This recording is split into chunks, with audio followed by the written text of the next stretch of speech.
Oi, bom dia. Eu e meu grupo vamos apresentar o tema Visão dos Vertebrados. Mariana ficou com a parte de visão na biologia, Julie ficou com visão na física, Ana ficou com defeitos da visão e Iris falou um pouquinho sobre a diferença da visão entre os vertebrados. Para falar um pouquinho sobre a visão na biologia, eu achei que seria importante tratar sobre como o tipo de olho comum hoje em dia nos vertebrados, na verdade, é derivado, de um tipo de olho formado há 600 milhões de anos atrás. Ele era só um sensor de luz capaz de diferenciar a luz do dia da noite, E agora ele é capaz de formar imagens e é um sistema muito mais sofisticado em termos ópticos e neurológicos, apoiando então a teoria de Charles Darwin, de que a evolução é por seleção natural, pode ter vindo de um sistema muito mais simples do que o que a gente tem agora. E isso é importante porque descarta hipóteses como a de complexidade irredutível, que pregava que esse sistema não poderia ter sido derivado de algum sistema mais primitivo, e isso também explica o porquê dos nossos olhos terem alguns erros, como vai ser tratado na parte de defeitos de da visão. E explica por que o olho humano ainda apresenta características derivadas dos olhos compostos, Os olhos compostos foram muito importantes para animais menores ao longo da evolução, e até hoje é possível observar eles em alguns animais invertebrados menores, tipo os insetos e crustáceos. Enfim. A formação de imagem nos olhos compostos é a partir da junção da informação de várias unidades independentes, como se fossem várias lentes mesmo. Por isso que não é muito viável para animais maiores, como o ser humano e outros vertebrados, porque seriam necessárias muitas lentes para uma formação de imagem confiável. É aí que somos introduzidos ao olho tipo câmera, que é o olho mais comum entre os vertebrados e até alguns tipos de moluscos também. Mas nos vertebrados é diferente a anatomia, já que os fotorreceptores compartilham uma única lente que foca a luz e estão dispostos igual a uma lâmina, que é chamada de retina. Para falar um pouquinho mais especificamente dos olhos dos seres humanos, a gente pode observar que ele possui 3 camadas complexas aderidas entre si, com a função de visão, nutrição e proteção. A gente pode observar aí na imagem a anatomia dele, e as camadas são basicamente a córnea e a esclera, que constituem a camada mais externa do olho. Elas servem para proteção. Aí nós temos a parte vascular, que é composta pelo corpo ciliar, o coroide e a íris, que são onde ficam as veias e tal. Além disso, na camada mais interna, a gente tem a retina, que é constituída por neurônios capazes de captar a luz, chamados de bastonetes e cones, onde começa a formação da imagem. Além disso, ainda na parte mais externa, a gente tem a íris, que regula a quantidade de luz que pode entrar no olho. A gente pode observar quando a gente está em um local com menos luz, a nossa íris fica um pouco... A íris é aquela parte preta do olho, ela fica um pouco maior em locais mais escuros, e quando tem muita luz incidindo nela, ela fica menor. Ela consegue dilatar e diminuir, enfim. A gente pode observar o cristalino, que é uma lente que orienta a passagem de luz até a retina. Basicamente, como uma lente de câmera, ele filtra a imagem. E nessa parte do meio a gente tem uma grande quantidade de humor vítreo, que é uma substância gelatinosa que serve basicamente para manter a forma esférica do olho. Então, gente, agora vamos entender a visão dentro da física. Vamos entender os fenômenos físicos que influenciam para que a gente consiga enxergar um objeto. E com isso, é preciso que a gente entenda a luz, né? Saber como que essa luz chega aos nossos olhos e entender todas essas características. Então, a luz é uma onda que é similar às ondas mecânicas, que se propagam em meios materiais, como, por exemplo, as ondas que se propagam em cordas elásticas ou na superfície da água. Elas podem ser classificadas de acordo com a sua cor, ou seja, luz vermelha, luz verde, luz azul. E as luzes fazem parte de um conjunto muito maior, denominado de ondas eletromagnéticas. Essas ondas eletromagnéticas, elas são diferenciadas de acordo com a sua frequência.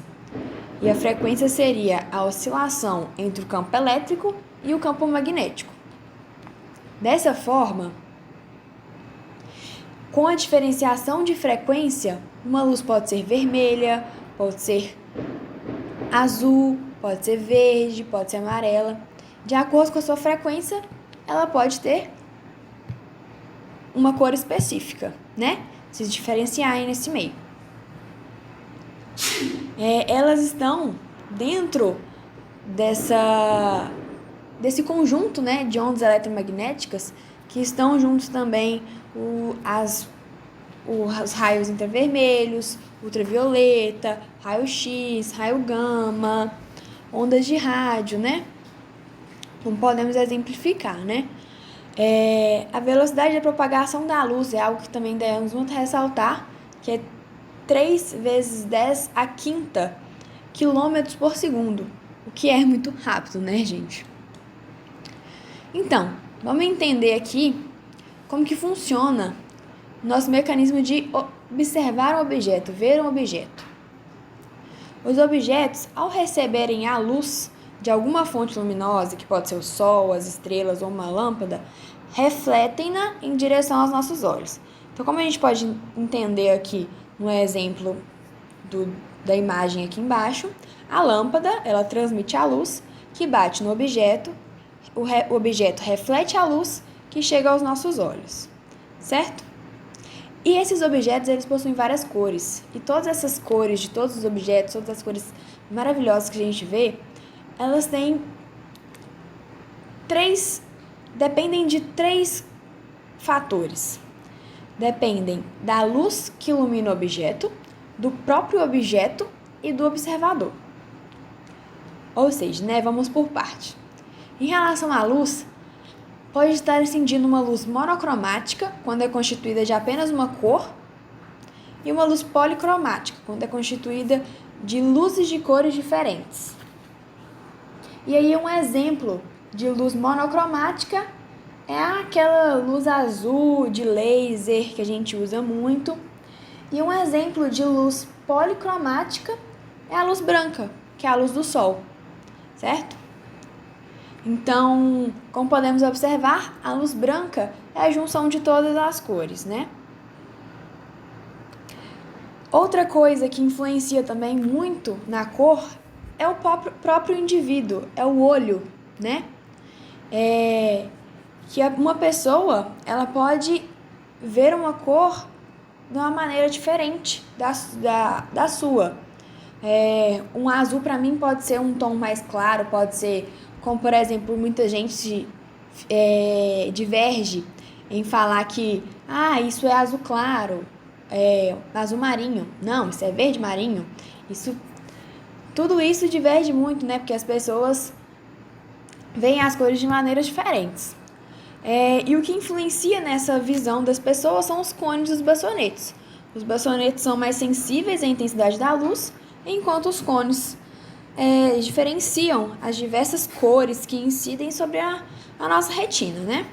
E outro exemplo também é o daltonismo.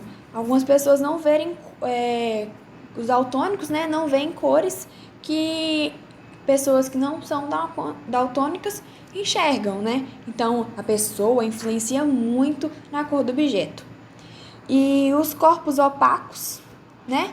Eles refletem parte da luz que ilumina. Então, vai depender da cor que o objeto vai refletir, da cor que o objeto vai absorver, né? Como podemos ter exemplo aqui na imagem de baixo, um objeto azul, quando ele é iluminado por uma luz policromática, ele reflete apenas a azul. Então, a cor que chega aos nossos olhos é azul e ele absorve todas as outras cores. Então, a gente observa o objeto da cor azul. Outro exemplo aqui do lado também, o objeto vermelho. Quando incide uma luz policromática novamente nele, ele reflete a luz vermelha, que é o que chega aos nossos olhos, e a gente vê o objeto vermelho, e ela absorve todas as outras cores para si, né? Outro exemplo aqui embaixo também, de um objeto sendo iluminado por uma luz policromática, seria o objeto preto. O preto, ele não reflete nenhuma luz, ele absorve tudo. Então, por isso que a gente vê ele preto, né? Porque não chega nenhuma luz aos nossos olhos. Por isso ele é da cor preta. E se a gente tivesse um exemplo aqui também de um objeto branco, o objeto branco, ele reflete todas as luzes. Então, a gente vê um objeto branco porque é a junção de todas as cores juntas. Aí, para diferenciar aqui, vemos um exemplo diferente. Temos esse objeto branco iluminado por uma luz monocromática vermelha. Ou seja, por ser um objeto branco, ele vai refletir todas as luzes. E se é iluminado por uma luz monocromática vermelha, ele vai refletir apenas a vermelha. Então, você vai ver o objeto vermelho, não branco. Vou apresentar mais alguns exemplos para vocês, que seria uma folha de uma árvore. Se ela é exposta à luz branca do sol, ela é perceptida verde. Por quê? Ela reflete grande parte da luz verde e absorve a maior parte das luzes de outras cores, certo? Agora, se as luzes que o objeto pode refletir são apenas aquelas cujas frequências estejam presentes na luz que incide sobre ele, a cor de um corpo depende da luz que incide sobre ele. Então, com isso, a cor de um corpo depende muito da luz que incide sobre ele. Se eu incidir uma luz verde, que no caso seria da folha branca lá, de um objeto branco, em um objeto branco, como ele vai refletir apenas a luz verde, nós vamos ver o objeto verde e não branco, né? Então, outro exemplo aqui. Se você iluminar a folha verde, né, com uma luz monocromática azul, ela vai absorver toda a luz azul. E nisso, ela não vai refletir nenhuma luz. E você vai ver ela da cor preta. Então, ela não vai ser verde mais para você. Ela vai ser preta, porque ela vai absorver essa luz e não vai sentir nenhuma luz, nenhuma cor aos seus olhos, né? E um terceiro exemplo aqui, uma folha iluminada com uma luz monocromática verde, ela não vai absorver nada, né? Mas ela vai refletir toda essa luz verde, então você vai ver ela verde, o que seria a cor certa dela, né? A cor de a maioria das folhas aí. Agora, no próximo slide, vamos entender melhor os princípios da luz, né? Dos raios luminosos. Um deles é o princípio da propagação retilínea da luz. Ou seja, os raios luminosos provenientes de um ponto de observação propagam-se em linha reta, em apenas linha reta. Os feixes se propagam em linha reta. Outro princípio é o princípio da independência dos raios luminosos. Ou seja,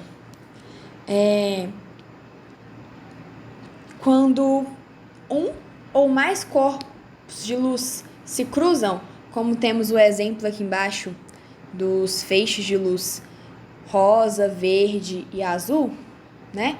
Quando eles se cruzam, eles têm uma trajetória independente do outro. Um não influencia no outro. Então, eles vão se cruzar ali no meio, mas depois os três, no caso, vão continuar a sua trajetória, cada um incidindo a sua cor específica, né? E outro fenômeno é a trajetória de um raio de luz não depende do sentido do percurso. Então, os raios luminosos são reversíveis. Outro fenômeno também é a sombra, né? Que ao serem os corpos, né, ao serem expostos à luz, eles projetam sombra. Nesse próximo slide, podemos entender melhor o fenômeno de refração da luz, que é de fato a sua reemissão da luz, né? Como podemos ver aqui no primeira imagem, um exemplo, o raio incidido pelo sol, pelas lâmpadas, ele é refletido pelo objeto, virando então um raio refletido. Ou seja, o fenômeno de reemissão, de reflexão da luz. Um exemplo bom de se entender é os espelhos planos, onde a imagem é virtual, do mesmo tamanho e uma distância igual à distância entre o objeto e o espelho. Como podemos ver no exemplo embaixo, melhor entender como funciona, o objeto ele está a uma distância do espelho igual à distância entre o espelho e a imagem formada pelo prolongamento dos raios luminosos. Ou seja, a imagem é virtual por causa disso. É em virtude do prolongamento dos raios luminosos. E a imagem também se forma do mesmo tamanho. A única diferença que apresenta no espelho plano seria a inversão, né, de direita e esquerda. Outro exemplo também são os espelhos esféricos, que podem ou não formar imagem. E quando formam imagem, formam uma imagem real ou virtual, do mesmo tamanho ou maior, né, ampliada ou menor, ou a imagem também, e a imagem pode ser direta ou invertida. Como podemos ver aqui, 3 exemplos, seria o espelho de maquiagem, que amplia, né, a imagem, os espelhos usados pelos dentistas para ver melhor os nossos dentes, e esse terceiro exemplo, que são os espelhos muito utilizados em lojas, prédios, ruas, muito para a segurança das pessoas.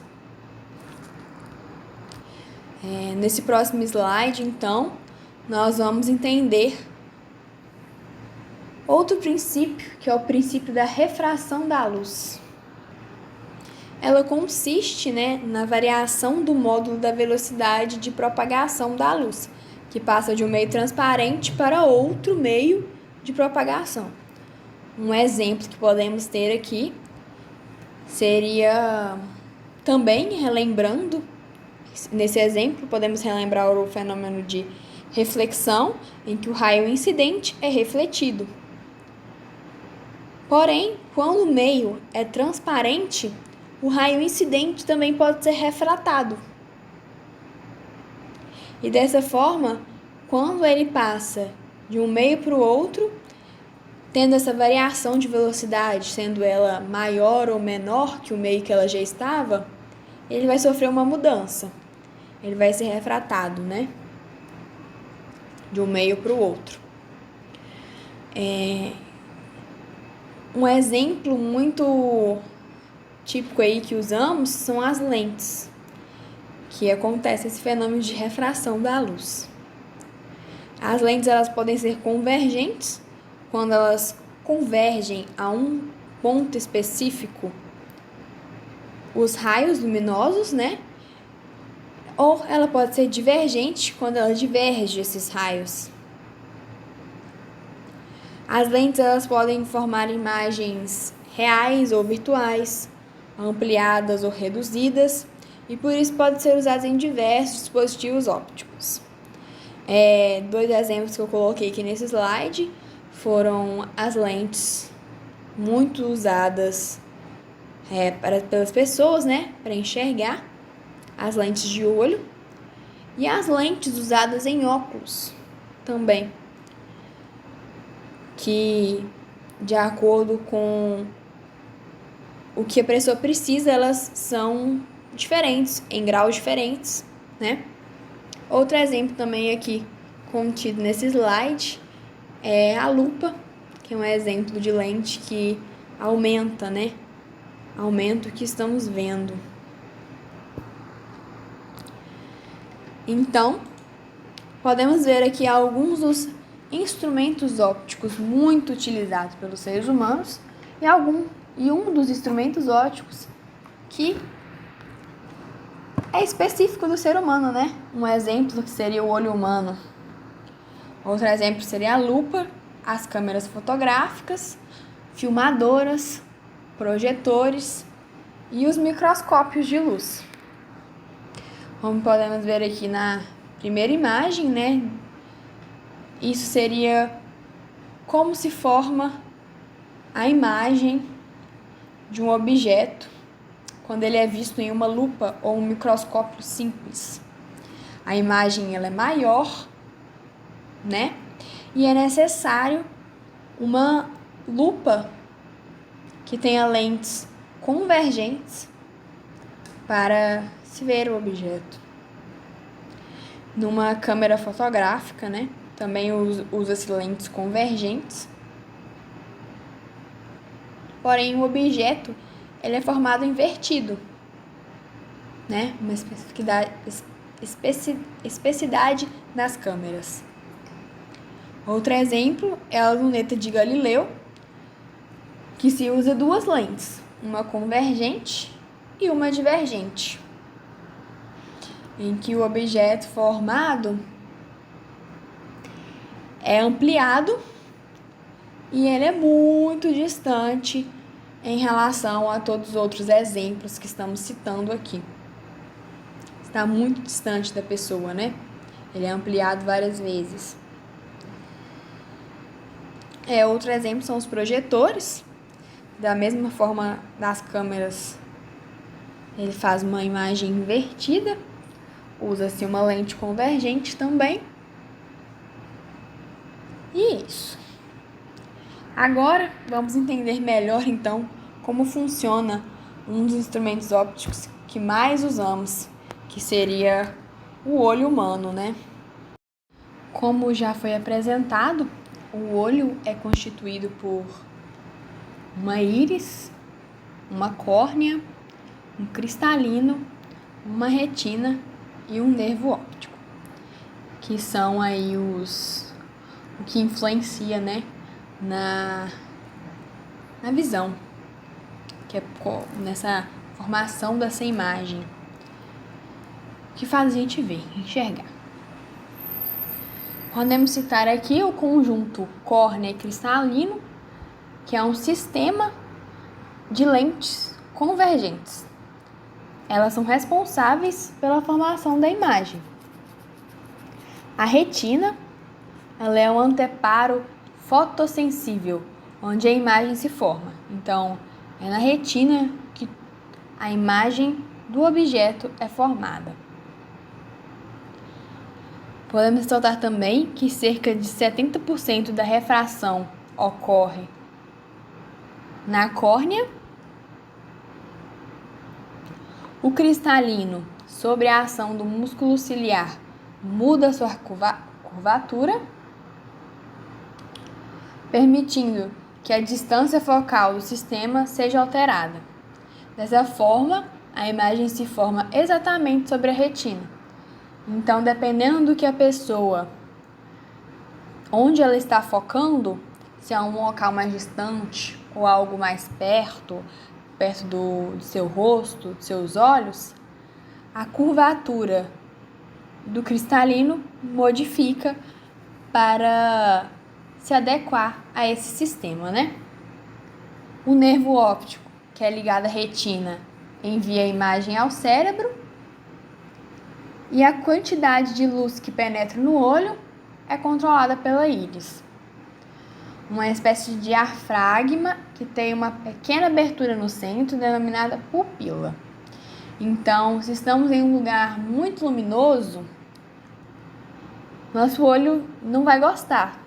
Então, ela vai contrair, diminuir a pupila, deixando um buraco pequeno, né? Para que entre menos luz. E se estamos em um local com pouca luz, precisamos enxergar. Então, a pupila vai dilatar, a íris também vai dilatar e vai entrar mais luz, fazendo com que a gente consiga enxergar melhor. Por final aqui, vamos ver algumas equações que aparecem muito dentro da física, da luz, dos espelhos, dos instrumentos ópticos, para entender melhor a reflexão, a refração, os espelhos e as lentes, né? Aí na reflexão da luz, temos apenas uma fórmula, né, que é a lei da reflexão, em que o ângulo incidente é igual ao ângulo refratado. Já nos espelhos, os espelhos planos, né, um exemplo aí, a imagem virtual é formada em virtude do prolongamento dos raios luminosos, ela é direta, ou seja, ela não é invertida, e do tamanho do objeto. Então, a imagem é igual ao objeto, do mesmo tamanho que o objeto. É uma coisa muito utilizada aí em filmes para aumentar a quantidade de pessoas, talvez um salão de dança, exemplo seria Bela e a Fera,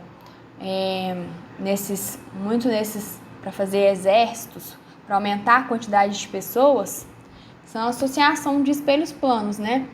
E isso pode ser calculado pela forma em que o número de imagens é igual a 360 sobre o ângulo de abertura entre os espelhos menos 1.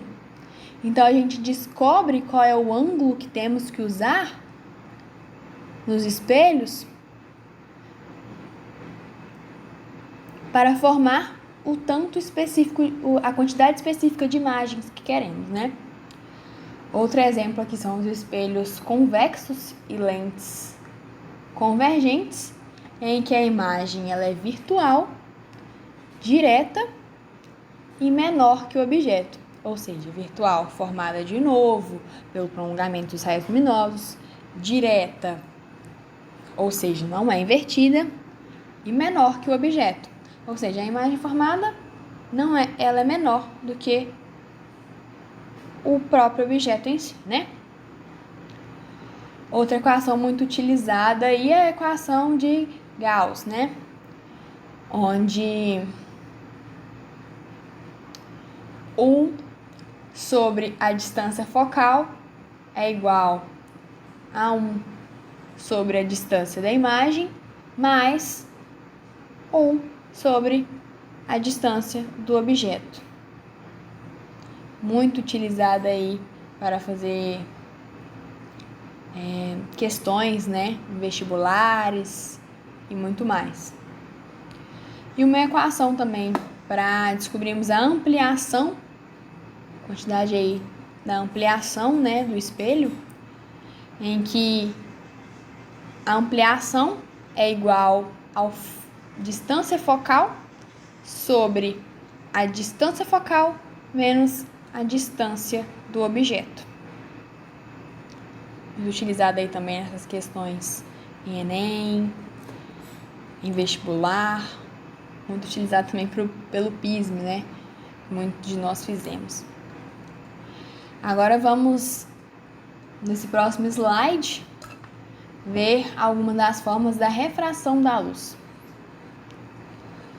Aqui temos como exemplo o índice de refração absoluto em um meio, onde o índice de refração no meio, você quer achar o índice de refração no meio, é descoberto pela velocidade da luz no vácuo sobre a velocidade da luz no meio.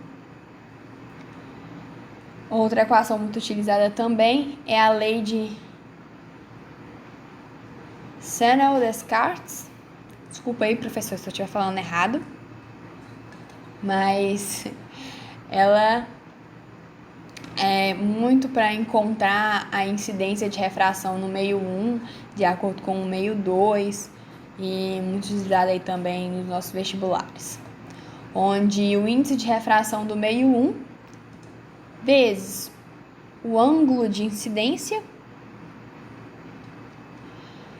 é igual ao índice de refração do meio 2 vezes o ângulo de refração, né?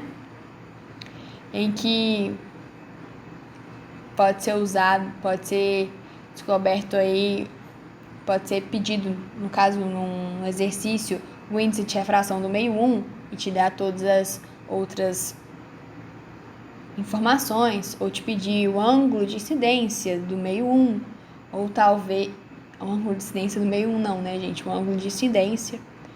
Pode te pedir também o ângulo de refração do meio 2 e te dar todas as outras informações, como também o ângulo de refração e te dar todas as outras informações. Outra equação muito utilizada também é o índice relativo de refração entre dois meios, em que você acha um índice de refração relativo entre dois meios diferentes, em que a velocidade de propagação da luz é diferente, né? Ele é descoberto pode ser descoberto pelo índice de refração do meio 1 sobre o índice de refração do meio 2, ou pelo ângulo de incidência do meio 1, o ângulo de incidência, errei de novo, né, gente? Pelo ângulo de incidência sobre o ângulo de refração, ou pela velocidade da luz no meio 1 sobre a velocidade da luz no meio 2, como também pelo comprimento de onda do meio 1, da luz, né, no meio 1, sobre o comprimento de onda da luz no meio 2. Então, essas foram algumas das fórmulas aí muito utilizadas na óptica, para os instrumentos ópticos. E é isso aí. Vamos entender então agora como que acontece, né, alguns dos defeitos de visão, alguns problemas aí que muitas pessoas têm com os olhos e tudo mais. Ao falarmos sobre a visão, também devemos mencionar os defeitos da visão e as doenças oculares. As doenças oculares mais comuns no ser humano são a catarata, glaucoma, conjuntivite, retinopatia diabética e degeneração macular relacionada à idade. O olho humano pode apresentar algumas anormalidades que vão afetar a visão. São elas a miopia, o astigmatismo, a hipermetropia, a presbiopia e o estrabismo. A miopia é uma anomalia que consiste no alongamento do globo ocular. Vai ocorrer um afastamento na retina e a imagem vai ser formada antes da retina. A pessoa míope vai ter dificuldade de enxergar os objetos distantes e a correção da miopia deve ser feita com o uso de lentes divergentes.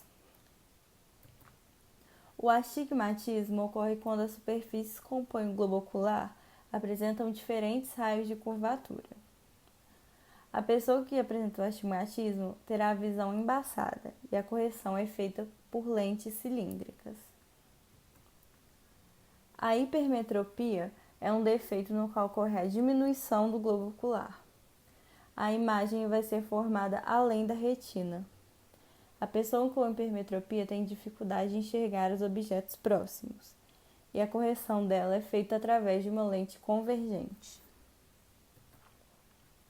A presbiopia é semelhante à hipermetropia.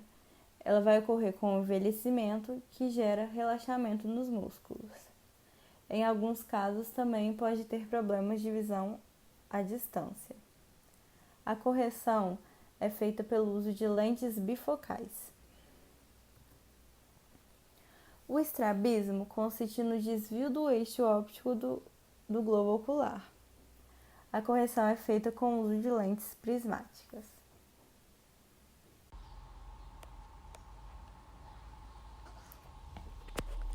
Mamíferos e aves possuem uma estrutura ocular semelhante. Nos mamíferos, a visão é o sentido de maior importância, por terem evoluído no meio em que a luz se propaga a longas distâncias, ou seja, sem grande distorção e absorção. O olho foi adquirindo gradualmente um nível de especialização muito elevado e grande acuidade, conferindo ao sentido da visão maior importância para a sobrevivência. Todos os primatas, inclusive o homem, têm visão colorida e tridimensional em profundidade. Os mamíferos possuem retinas compostas primariamente de células bastonetes, as quais apresentam uma grande sensibilidade à luz, mas são relativamente fracas para uma visão acurada. Sendo assim, não formam imagens muito precisas. Para os répteis, a visão não é o sentido mais importante. Eles vão ter glândulas lacrimais que mantêm a córnea úmida. Os olhos são grandes e geralmente apresentam pálpebra superior, inferior e membrana nictitante, que é uma terceira pálpebra. Os répteis têm um número de cones maior que os anfíbios, sendo assim, provavelmente têm uma visão colorida mais desenvolvida. Alguns répteis, como os lagartos, possuem olho mediano, geralmente encoberto por pele e provavelmente não formam imagens. As cobras possuem excelente visão noturna, por serem grandes predadores e caçarem principalmente à noite. Diferentemente dos humanos, elas enxergam somente em tons de verde e azul. Já os lagartos possuem um quarto cone, um a mais do que os seres humanos, que os faz enxergar as cores ultravioletas. Eles também possuem o olho mediano ou parietal, localizado no osso frontal de sua cabeça, assim como mostra a imagem. Seus olhos são grandes e bem estruturados. As tartarugas têm visão adaptada tanto para a terra quanto para a água. Elas possuem um gene especial chamado gene vermelho, que foi herdado dos dinossauros. Esse gene faz com que elas sejam capazes de enxergar somente o vermelho, sendo assim, enxergam mais tons dessa cor do que os seres humanos. Os olhos dos anfíbios são grandes e localizados anteriormente na cabeça, permitindo uma visão binocular. Apresentam pálpebras móveis, sendo a inferior mais desenvolvida. Seus olhos serão similares à maioria dos vertebrados. Sua visão é bem desenvolvida, visto seu hábito predador.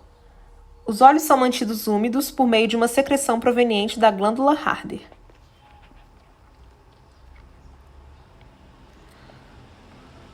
Os anfíbios possuem um cristalino esférico na fase larvar, adaptado à visão aquática. Esse cristalino irá se alterar na metamorfose para adquirir uma forma oval na fase adulta.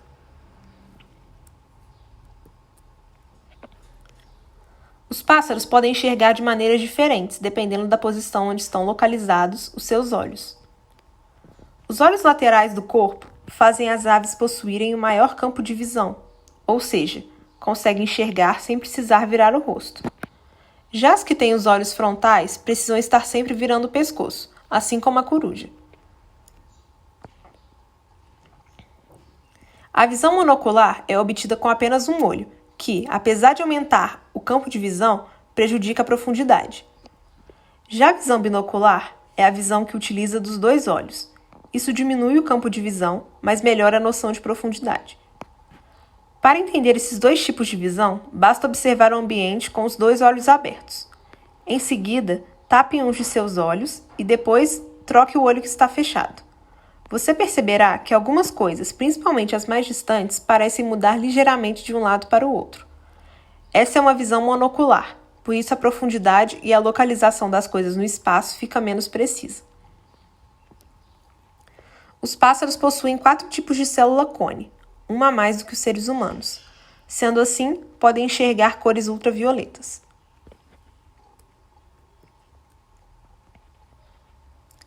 Nos peixes, os olhos se localizam na lateral da cabeça, com campos visuais e movimentos independentes.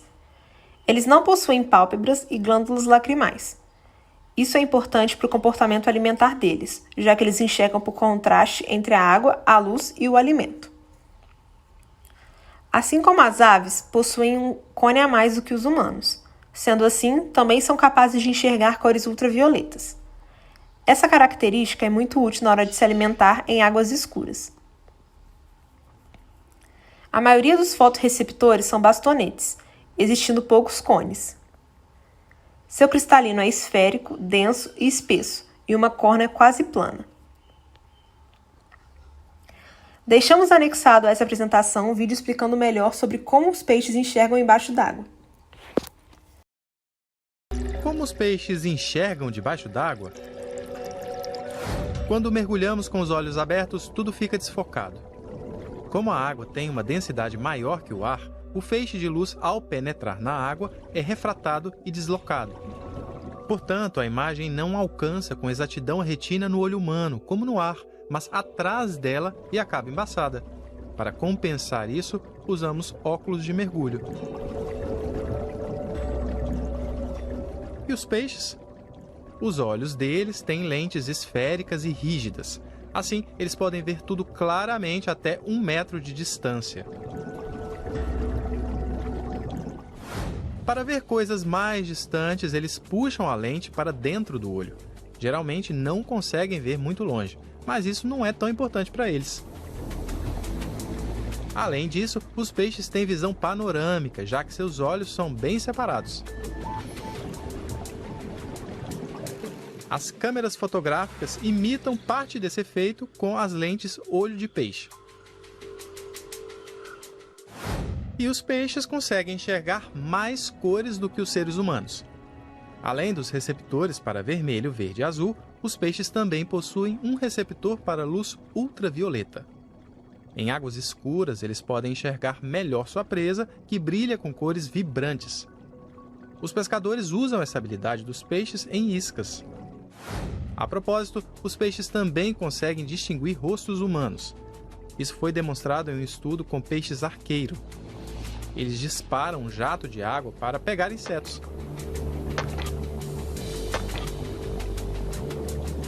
No estudo, eles foram treinados para acertarem esse jato sempre no mesmo rosto. E na maioria das vezes, eles acertaram. Uma coisa é certa, no geral, os peixes podem ver muito melhor debaixo d'água do que os humanos. E essa foi a nossa apresentação. Muito obrigada pela atenção de todos. Tchau!